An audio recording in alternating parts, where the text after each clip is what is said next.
به نام خداوند بخشنده و مهربان.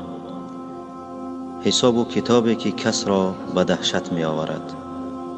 راست است که حیات و مرگ و عمر انسان در دست الله است، اما اگر فرض کردیم که 60 سال حیات به سر ببری، در این 60 سال اگر همه روزه 8 ساعتی خواب کنی، پس 20 سال حیاتت را در خواب کردن مصرف میکنی.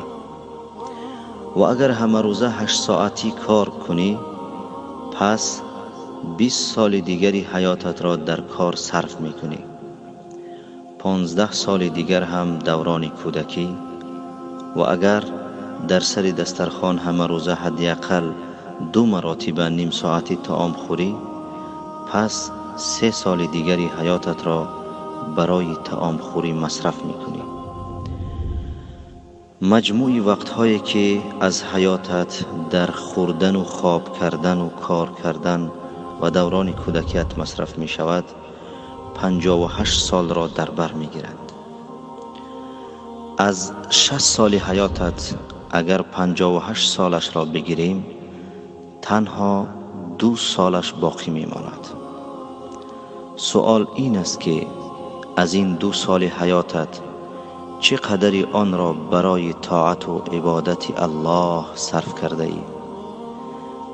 و اگر در روز قیامت الله رب العزت و الجلال هنگامی که از عمر تو بپرسد که آن را در چی مصرف نموده ای، چی جواب خواهی داد؟ قرآن کریم 600 صحیفه دارد.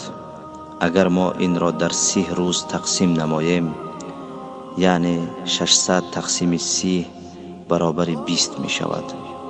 یعنی در یک روز 20 صحیفه راست می آید.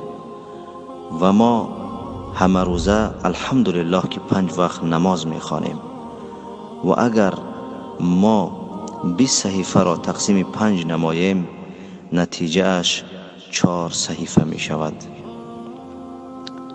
پس اگر بعد هر نماز 4 صحیفه از قرآن مجید بخوانیم، در یک روز 20 صحیفه می شود. یعنی این که در یک ماه براحت می توانیم که قرآن عظیم را ختم نماییم.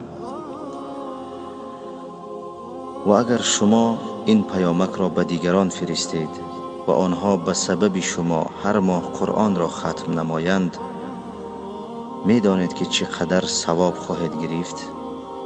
سبحان الله.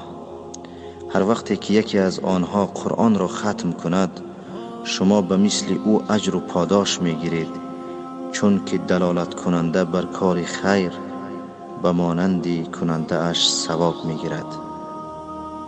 و السلام علیکم و رحمت الله و برکاته.